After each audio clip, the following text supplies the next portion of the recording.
አብይ ኦሮሞ ስለሆነ አትደግፉትም የሚል ትችት እንደቀረበባቸው የተናገሩት ዶክተር ደብረጽዮን ለቀረበው ትችት ማብራሪያና መልስ ሰጥተውበታል። አዲሱ የፋና ብሮድካስቲንግ ዋና ስራ አስፈጻሚ ሆነው የተሾሙት አቶ በቀለ ሙለታም በብሔር ሳቢያ ከስራ አባረውኛል ያለው ጋዜጠኛ ከኢትዮ ታይምስ ጋር ቆይታ አድርጓል። አንድ በጓደኝነት ሁለተኛው ደግሞ በብሔር እሳቸው የኦሮሞ ጓድ ናቸው። ለእናንተ እናደርሳለን። ለሐጅ ሄዱ ምዕመናን ጨምሮ 180 ኢትዮጵያን ለእስር መዳረጋቸውን ተከትለው ቆንጽላ ጽሕፈት ቤቱ መግለጫ ሰጥቷል። ለእናንተ እናደርሳለን።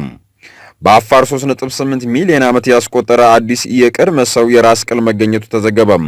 በኬንያ አየር ማረፊያ በቦምብ ፍንዳታ በማስመሰል አስፈሪ ቀልድ ፈጥራል ያለው ግለሰብ የተላለፈበት ውሳኔ ተገለጸ። በድሬዳዋ ያልተጠበቀ ቁጥር ያላቸው ሰዎች በአዲሱ ወረርሽኝ ተጠቂ ሆነው ተገኝተዋል። ተጨማሪ ያለን አዲሱ የነዳጅ ማደያ እና ዴፖ አገልግሎት መስጠት ጀመረ። የአብን አመራሮች የዛሬ የፍርድ ቤት ውሎም መረጃ ደርሶናል። ከኛ ጋር ሆኖም ወደ ታዳሚያን ከላይ የሰማችኋቸው የዛሬ የኢትዮ ታይምስ የዜናዎቻችን አርዕስቶች ናቸው። ስለምትከታተሉን ከልብ እናመሰግናለን። ዝርዝር ወደ ያዝንባቸው ጉዳዮች አለፍን። አብራችሁ ነው። 3.8 ሚሊዮን ዓመት ያስቆጠረ የቅድመ ሰው የራስ ቅሪተ አካል በአፋር ክልል ተገኘ። በአፋር ክልል አዲስ የተገኘው ቅሪተ አካል አውስትራሎፒቲከስ አናመኔሲስ በሚል የቀድሞ ሰው ዝርያ ውስጥ የሚመደብ ሲሆን እስከዛሬ ዝርያው ያልታወቀውን የፊትና የጭንቅላት ቅርጽ ለመጀመሪያ ጊዜ ያሳያል ተብሏል። አውስትራሎፒቲከስ አናመኔሲስ እና የሉሲ ወይም ድንቅነሽ ዝርያ የሆነው አውስትራሎፒቲከስ አፋርነሲስ ግንኙነት በተመለከተ በበቂ ደረጃ መልስ ያስገኘ መሆኑን ነው የተጠቆመው። ቅሪተ አካሉ የተገኘው በአፋር ክልል ሚሌ ወረዳ ልዩ ስሙ ሚሮዶራ በተባለ አካባቢ ሲሆን ያገኘውም ወራንሶም ሚሌ ተብሎ በሚጠራው ስፍራ የቅድመ ሰው ዘር ጥናት ያካሄደ ዓለም አቀፍ የሳይንቲስቶች ቡድን ነው። እስካሁን ከታወቁት ከ20 የማያንሱ የቅድመ ሰው ዝርያዎች መካከል 13ቱ ኢትዮጵያ ውስጥ ይገኛሉ። አዲስ የተገኘው የራስ ቅል ቅሪተ አካልም አገሪቱ የሰው ዘር መገኛ መሆኗን ዳግም እንደሚያረጋግጥ ተገልጿል ተብሏል። ከ1 ሚሊዮን ሊትር በላይ ነዳጅ የመያዝ አቅም ያለው የነዳጅ ማደያና ዴፖ አገልግሎት እየሰጠ ነው ተባለ። በአማራ ክልል የምስራቅ ጎጃም ዞን ውስጥ የተገነባው የነዳጅ ማደያና ዴፖ 1.1 ሚሊዮን ሊትር ነዳጅ የመያዝ አቅም አለው ተብሏል። ደጀን ከተማ አቅራቢያ የተገነባውና ወርቆ የፔትሮሊየም ዴፖና የነዳጅ ማደያ በአካባቢ ያለውን የነዳጅ እጥረት እንደሚያቃልል ታምኖበታል። አሁን ላይ አገልግሎት እየሰጠም የሚገኘው ማደያም ከ30 በላይ ለሆኑ ሰራተኞች ቋሚ የሥራ ዕድል እንደፈጠራላቸውም ታውቋል። ወርቆ የፔትሮሊየም ዴፖና የነዳጅ ማደያ ኃላፊ አቶ ስለሺ አባተም በአካባቢ ያለውን የነዳጅ እጥረት በመገንዘብ አገልግሎት መስጠት እንደጀመሩ ተናግረዋል። የነዳጅ እጥረት ሲከሰት የዋጋ ጭማሪ በማድረግ ደንበኞች ለተጨማሪ ወጪ ሲዳረጉ መቆየታቸውን ያስታውሱት ኃላፊው ማደያው ከዚህ በኋላ መሰል ችግሮች እንዳይከሰቱ በማድረግ በኩል ጠቀሜታ ይኖረዋል ነው ያሉት። ወርቆ የፔትሮሊየም ዴፖና የነዳጅ ማደያ 24 ሚሊዮን ብር ወጪ እንደተደረገበት ከአማራ ብዙሃን መገናኛ ድርጅት የተገኘው መረጃ ያመለክታል። በእናስጠራው ከበደና በእነሲያ አምርጌቱ መዝገብ የተጠረጠሩ የአብን አመራሮችና አባላት የዋስትና ይግባኝ ላይ ተለዋጭ ቀጠሮ መሰጠቱን ድርጅቱ አስታውቋል። በእናስጠራው ከበደና በእነሲያ አምርጌቱ መዝገብ የተከሰሱት የአብን አመራሮችና አባላት በዋስትና ከእስር እንዲፈቱ የፌዴራል መጀመሪያ ደረጃ ፍርድ ቤት የአራዳ ምድብ ችሎት የሰጠው ውሳኔ የፌዴራል ከፍተኛ ፍርድ ቤት ልደታ ምድብ ችሎት ውድቅ በማድረግ የሰጠው ውሳኔ በመቃወም ለፌዴራል ጠቅላይ ፍርድ ቤት ይግባኝ መጠየቃቸው ይታወቃል። ጠቅላይ ፍርድ ቤቱም የግራ ቀኙን መከራከሪያ መርምሮ ብይን ለመስጠት ለዛሬ ነሐሴ 22 2011 ዓ.ም ከቀኑ 8 ሰዓት ተለዋጭ ቀጠሮ ሰጥቶ የነበረ ሲሆን መዝገቡን በሚገባ በመመርመር ትክክለኛ ውሳኔ ለመስጠት ተጨማሪ ጊዜ ማስፈለጉን ገልጾ ለነሐሴ 27 ቀን 2011 ዓ.ም 8 ሰዓት ተለዋጭ ቀጠሮ ሰጥቷል። በሌላ በኩል ከሰኔ 18 የአማራ ሕዝብ መሪዎችና የሀገሪቱ ከፍተኛ የጦር መኮንኖች ግድያ ጋር በተያያዘ ጠርጥሬያቸዋለሁ በሚል 28 ቀን የጊዜ ቀጠሮ ተጠይቆባቸው የነበሩት አቶ ቤዛ በኃይሉ የአብን የካ ክፍለ ከተማ የህዝብ ግንኙነት ኃላፊና ተማሪ ሮዛ ሰሎሞን የአዲስ አበባ ዩኒቨርሲቲ አማራ ተማሪዎች ማህበር ጸሐፊ ነገ ነሐሴ 23 ቀን 2011 ዓ.ም የፌዴራል የመጀመሪያ ደረጃ ፍርድ ቤት አራዳ ምድብ ችሎት ይቀርባሉ ተብሎ ይጠበቃል ሲል ድርጅቱ አስታውቋል።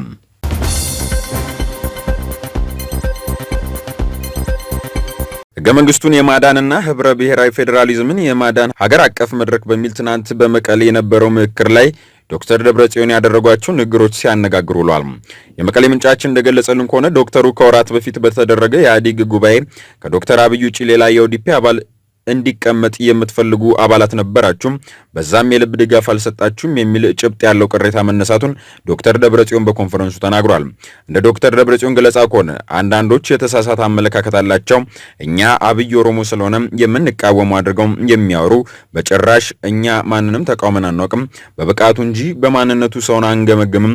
እንደውም እኮ ኢህአዴግ ስብሰባ ላይ የቀረበ ትችት አብይ ሳይሆን ሌላ ኦሮሞ ጠቅላይ ሚኒስትር እንዲሁም ትፈልጉ ነበር የሚል ነው። እኛ አቶ ኃይለማርያም ለጠቅላይ ሚኒስትርነት ሲመረጡ ራሳችንን ከውድድር አግልለናል። ምክንያቱም በድጋሚ መወዳደር አልፈለግንም ነበር። 3 ድርጅቶች ብቻ ናቸው የተወዳደሩት ብሏል። በጣም ደስተኞች ነበርን በዚህ ተግባራችንም ሲሉ አክሏል። አክለውም እና እኛ ሰውን በብቃቱ እንጂ በማንነቱ ልንቃወም አንችልም። ይህንን ለማስቀረት ነው 17 ዓመት በረሃ የተንከራተት ነው። አሁንም ቢሆን ማንንም በማንነቱ አንቃወምም እያልን ያለነው በግምገማችን መሰረት እንስራ ነው ብለዋል። ጥሩ ነገሮቻችን ተባብረን እናስቀጥል፣ ያጠፋናቸውን ጥፋቶች ደግሞ ለህዝባችን በግልጽ ተናግረን ይቅርታ ጠይቀን እናስቀጥል ነው የተባባል ነው እንጂ 27 ዓመት የጨለማ ዘመን ነው ብለን አልገመገምንም። የንግግር 27 ዓመት ሙሉ የኢትዮጵያ ልጆች የተዋደቁለትን እድገት ገደል የሚከት በመሆኑ ተቀባይነት የለውም ብሏል ዶክተር ደብረጽዮን። በተያዘም ዶክተር ደብረጽዮን ህወሓት መጀመሪያ አስቀድመው ስለታገለ ጨቋኙን ስርዓት እንዲገረስስ ግንባር ቀደም ሚና ስለተጫወተ አሁንም ሁሉንም ችግሮች ይፍታለን አይባልም። ምክንያቱም ልጅ በሕፃንነቱ እያለ አባቱ ሁሉንም ኃላፊነት ወስዶ የመፍታት ግዴታ አለበት።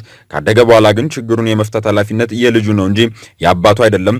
በአጠቃላይ ህወሓት የሀገሪቱን ችግር እንዲፈታ የመደገፍ እንጂ የመፍታት ኃላፊነት የለበትም ሲሉ መግለጻቸው ተጠቁሟል። በኬንያ አየር መንገድ በረራ ላይ አንድ ኢትዮጵያዊ ቦምብ የሚያፈነዳ በመምሰል የፈጸመው ቀልድ የ4 ወር እስራት አስፈርዶበታል። ግለሰቡ በፈጸመው የቦምብ ላፈነዳ ነው አስፈሪ ቀልድ ሳቢያ ወደ ጆሃንስበርግ የታሰበ በረራ ሁሉም እንዲሰረዝ መደረጉን ነው KDRTV የተሰኘው ሚዲያ የዘገበው። በዚህም ለቀልድ ታስበው በተደረገ የቦምብ ማፈንዳት ማስፈራራት ሳቢያ የኬንያ ጆሞ ኬንያታ ዓለም አቀፍ ኤርፖርት ለ3 ሰዓታት ያህል ስራ እንዲያቋርጥ መገደዱ ነው የተገለጸው። በዛም ሳቢያ ኢትዮጵያዊው ግለሰቡ በ4 ወር ጽኑ እስራት ተቀጥቷል ሲል ዘገባው የኢትዮጵያ ዜና አገልግሎት ከስራ የተሰናበተው ጋዜጠኛ ደሳለው ጥላውን የተባረርኩት በዘረኝነት ምክንያት ነው ሲል ለኢትዮ ታይምስ ገለጸ። ጋዜጠኛ ደሳለው ጥላውን በራሱ የፌስቡክ ገጽ እንዳሰፈረው የኢትዮጵያ ሕዝብ ፍርዱን ይስጠኝ፣ በዘረኝነትና በተቀነባበረ ሴራ ከስራ ታግጃለሁ በማለት ከመልቀቂያ ደብዳቤው ጋር በማህበራዊ ሚዲያ ላይ አጋርቷል። በቂም በቀል የተቀነባበረ ሴራ ከ10 ዓመታት በላይ ከሰራውበት ኢዚያ በአንድ አምባገነንና ፈላጭ ቆራጭ በግፍ ተባረርኩ የሚለው ጋዜጠኛው ጉዳዩን ሲያብራራም እንዲህ ይላል። የኢትዮጵያ ዜና አገልግሎት ኢዚያ ዋና ዳይሬክተር የነበሩትና ከሰሞኑ የፋና ብሮድካስቲንግ ኮርፖሬት ዋና ስራ አስፈጻሚ የሆኑ የተሾሙት የኦዴድ ወይም ኦዴፓ ካድሬው አቶ በቀለ ሙለታ ቶላም በእኔ ላይ መፈጸም የሚፈልጉትን ጉዳይ በስኬት አጠናቀቁ ይላል።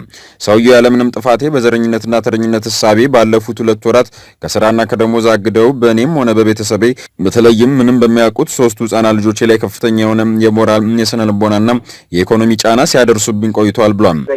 በበቀልና በጥላቻ በመመስረት ነው ወደዚህ ቅጣት የሄዱት። ምንድነው ባለፉት 5-6 ዓመታት ዋና ዳይሬክተሩ በተቋሙ ላይ የሚሰሯቸውን መልካም አስተዳደር እና ብልሹ አሰራሮች ሲታገል ነበር በተለያዩ መድረኮች ላይ። እነዛ ዋና ዳይሬክተሩ የተመቱት አልነበረም። ምንድነው ተቋሙ 2006 ላይ 2007 እንዳዲስ ሲያደራጅ የነባሩን የተቋሙ ሰራተኛ ወደ ጎን በማድረግ በሙሉ ጓደኞቻቸውን የሰበሰቡ ከየቦታው በተለይ በፊት ከነበሩበት ከዋልታ ኢንፎርሜሽን ማዕከል ማለት ነው። አንድ በጓደኝነት፣ ሁለተኛ ደግሞ በብሔር እሳቸው የኦሮሞ ጓድ ናቸው። በወሪድ ነው የፖለቲካ ሹመት ነው ለቦታው የሚሰጣቸው። አብዛኛው በኃላፊነት ደረጃም ከእሳቸው ቀጥሎ ያሉት ከምክትል ዋና ዳይሬክተሮች ኦሮሞዎች ናቸው፣ ጓደኞቻቸው ናቸው። አሁን ቅርብ ጊዜ ምንድን ነው የተደረገው? ድንገት ለቢሮ ሲሄድ ደብዳቤ አዘጋጅተው ነው የጠበቁት። ያን ደብዳቤ ማህበራዊ ሚዲያ ላይ ጽፈሃል የሚል ነው። ማህበራዊ ሚዲያ እንግዲህ ምንም ከስራ ጋር የሚገናኝም አይደለም። ደብዳቤ የተሰጠኝ ጉዳይ በዲስፕሊን ይጣራል፣ ታግደህ ትቆያለህ ተባልኩኝ። እሱን ጉዳይ እየተከታተልኩ ነበር። የዲስፕሊን ኮሚቴ እያጣራ ነበር። ተቋሙ ክስም ሰጥቶኝ እሱም ክስ በዲስፕሊን ኮሚቴ በኩል ተሰጠኝ። ለዛ ክስ መልስ ሰጠሁ። የቃል ጥያቄም ነበር በዲስፕሊን ኮሚቴው በኩል የቀረበልኝ። ለዛም መልስ የሰጠሁበት ሁኔታ ነበር። ሰሞኑን ያው እናንተም ሰምታችኋል ከኢዜአ ወደ ተነስተው ወደ ፋና ብሮድካስቲንግ ኮርፖሬሽን ተመድበዋል። የለቀቁበት ሁኔታ ነው ያለው። ነገር ግን ያልጨረስኩት ስራ አለ በሚል ሰበብ እስካሁን ከተቋሙ ማለትም እስከ ነሐሴ 30 ቆያለሁ የሚል ሰሞኑንም ባለን መረጃ የዲስፕሊን ኮሚቴው በከፍተኛ ሁኔታ ሲረብሹና ጫና ሲያደርጉ ነው የነበረው። ማለት ይህን ውሳኔ ወስነው የሚሄድ ፍላጎት ስለነበራቸው የዲስፕሊን ኮሚቴውም የወሰነ ውሳኔ እዛ ላይ አለ ደብዳቤው ላይ። ነገር ግን እሱን ጥሰው ነው ከፍተኛ የሆነውን የማባረር ቅጣት የወሰዱት። ባለፈውም በሲቪል ሰርቪስ ኮሚሽን በግልባጭ አላሳወቅም ነበር። አሁን ነው ለማሳወቅ የሞከሩትና በጣም ከፍተኛ የሆነ የሞራል የስነ ልቦናና ኢኮኖሚ ጫና ሲያሳድሩብኝ ከቆዩ በኋላ ዛሬ ደግሞ ወደዚህ አይነት ቅጣት የሄዱበት ሁኔታ ነው ያለና ሆን ተብሎ በቂም በበቀል እና በዘረኝነት እሳቤ በማንነት ላይ ያነጣጠረ ጥቃት ነው። በአሁኑ ሰዓትም ያልጨረስኩት ስራ አለኝ እስከ ነሐሴ 30 ቀን 2011 ዓ.ም ከተቋሙ አልለቅም በማለት ውሃ በማይቋጠር ምክንያት ከሰሞኑም በእኔ ላይ የቂም በቀል በትራቸውን ለማሳረፍ ሲባዝኑ የነበሩት ሰው ጉዳይም ሲያየው የነበረ ዲሲፕሊን ኮሚቴ ላይ ከፍተኛ ጫና በማድረግና የኮሚቴው የውሳኔ ሀሳብ ውድቅ በማድረግ በማን አለብኝነት ተቋምና ሰራተኛም እንዲያገለግሉ የተሰጣቸውን ስልጣን በመጠቀም የመጨረሻ ውሳኔ የሆነው የሥራ ማባረር ፈርደውብኛል ብሏል። እንዲህ ሲሉ በራሳቸው የፌስቡክ ገጽ ላይ ከመልቀቂያ ደብዳቤው ጋር ነው ያስቀመጡትም። ኃላፊው አቶ በቀለ ሙሉጌታም ከኢዜአ ለቀው ፋና ብሮድካስቲንግ ኮርፖሬት ገብቷል የሚል ዜና ቢተላለፍም እንደ ጋዜጠኛ ደሳለው አስተያየት እስካሁን በኢዜአ እየሰሩ እንደሆነ ለኢትዮ ታይምስ ገልጿል። ጉዳዩን ለሲቪል ሰርቪስ መስሪያ ቤት እንዳቀረበም ተናግሯል።